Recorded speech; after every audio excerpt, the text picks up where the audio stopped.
Hey, welcome to Book of Reviews. So the camera. Okay. This is my second video. Only reason why I'm making a second video was because the other one wasn't really a book review. It was more so of a book haul, I guess you can say. But I will be doing a book haul hopefully soon.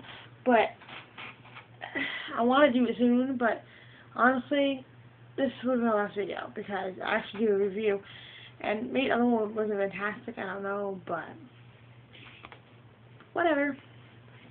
But honestly, I wanted this to be the last video, which I think it might be. So, anyways, so the book I'm going to review, probably my first and last review ever, is going to be Becoming Naomi Leon. Let me go into detail a little bit without telling you the actual big clincher and the plot. Okay, this is this girl, Naomi, and she has two last names because one's her father's and one's her mother's. And well, one's her grandmother's, one's her father's. Sorry. This is her father's last name, and that's her grandmother. Wait, no. That's her first name. That's her last name, but she has a middle last name. And she has a brother named Owen. Still live with her grandmother, or Graham, they call her, in an avocado ranch trailer park.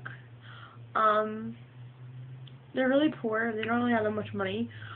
They have to live in a 2-bedroom room. The room really don't have the walls really thin, paper thin, and they really don't have any privacy. And her brother and her are shacking together in the same room. So they really don't have enough money, and so her grandmother makes her own clothes, and then the reason why they're not with their mother is because let me tell you, the father's Mexican and the mother is black. That's why her last name is Leon. It's Spanish. For all the Spanish people that are watching this, you would know what that means. And she's about 12 or so, and they're kind of really neglected. Naomi really didn't talk, and she was about 8 years old and never talked.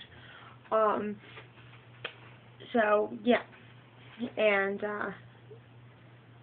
the grandmother doesn't really have legal custody. The mother still does have legal custody.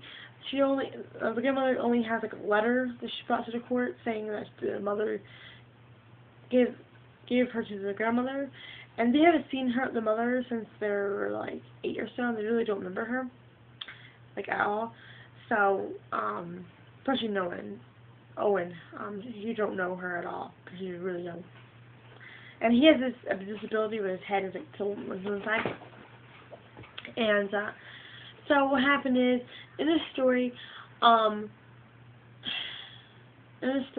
mother comes back into play, and she changed her name to Skyla Gray, but her real name is not Skyla, but she changed it because her new boyfriend Clive.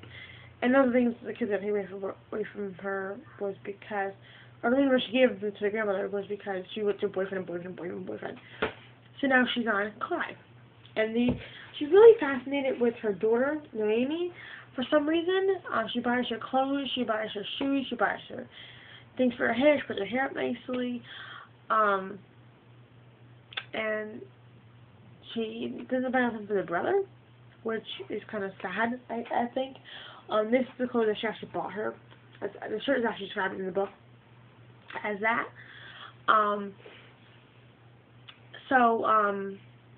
What happened is they try she lived there for a couple of days or a week or so, and she kept saying pretty much making broken promises. Naomi has this school conference that she wants her mother to go to, because her mother never been to a conference, only the grandmother ever has. And she's like, okay, we'll dress the same, and I'm so excited, and I'll be there, and the mother never showed up. She wanted her new friend is Mexican also. Well, she's full Mexican too. I forgot her name, but she met this new girl, and she wanted me to have the parents meet, and well, the mother never showed up. But that morning, she smelled like something, smelled like sour milk smell, which I think, in my opinion, is pot. But it didn't really describe what it is. It's pretty much from the Naomi's point of view, from a 12-year-old point of view. So I don't really think a 12-year-old would know what that smell is, what it actually really is. So I think that's really a good job on this part. So she tried to kidnap her, and she's like, no, no, no, no, no. A woman pushes the mother to go for my sister. She's like, get away, get away. Naomi's telling her to go away. So they run across the street to where their grandmother's at, and to like their friend's trailer, and who is Mexican, has a husband, and so they run over there, and they hide them in a shed from the mother. And what happened is that they go to Mexico to find the father, because the grandmother wants legal custody, and one of the parents has to say so, so the mother can't come back in the life and steal the kid at all. Especially Naomi, because she don't really care for no one. She just wants Naomi, which I think is kind of weird, because you know,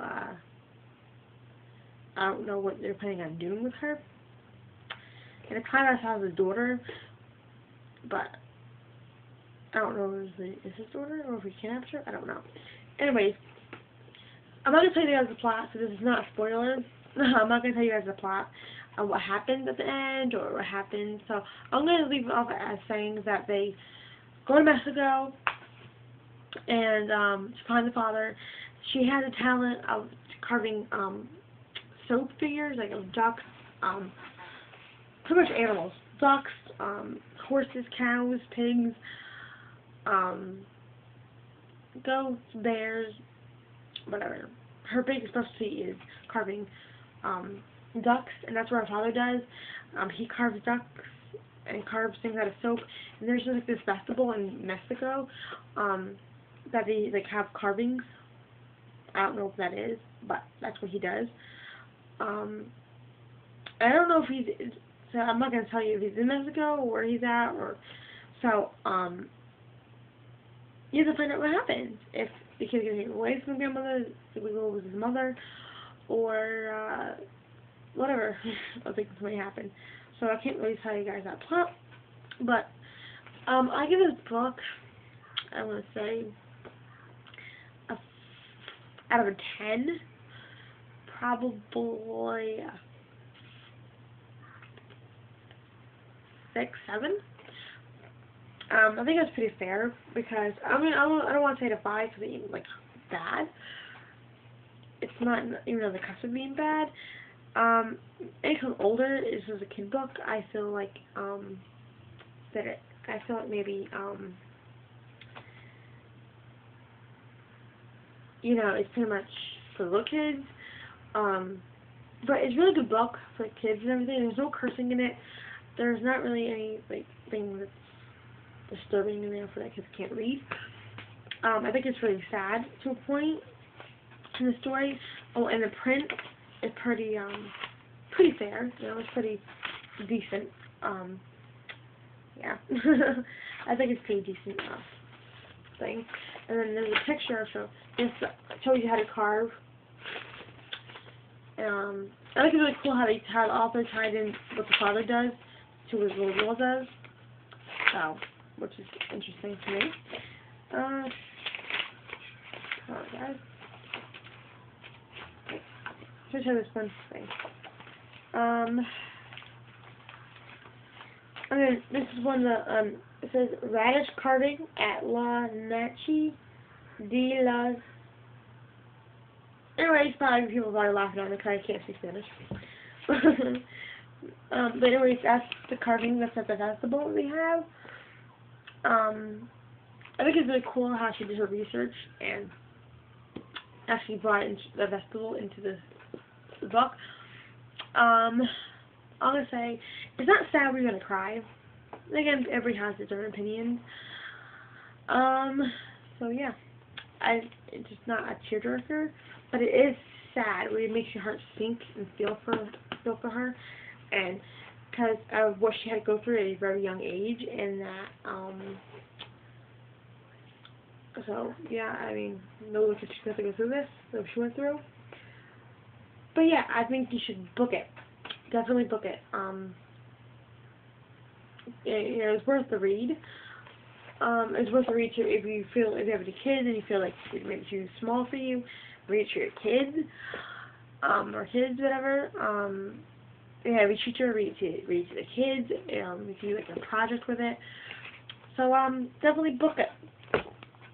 Really, really good book. From Scholastic, so it has to be kid approved. So please comment, rate, and subscribe.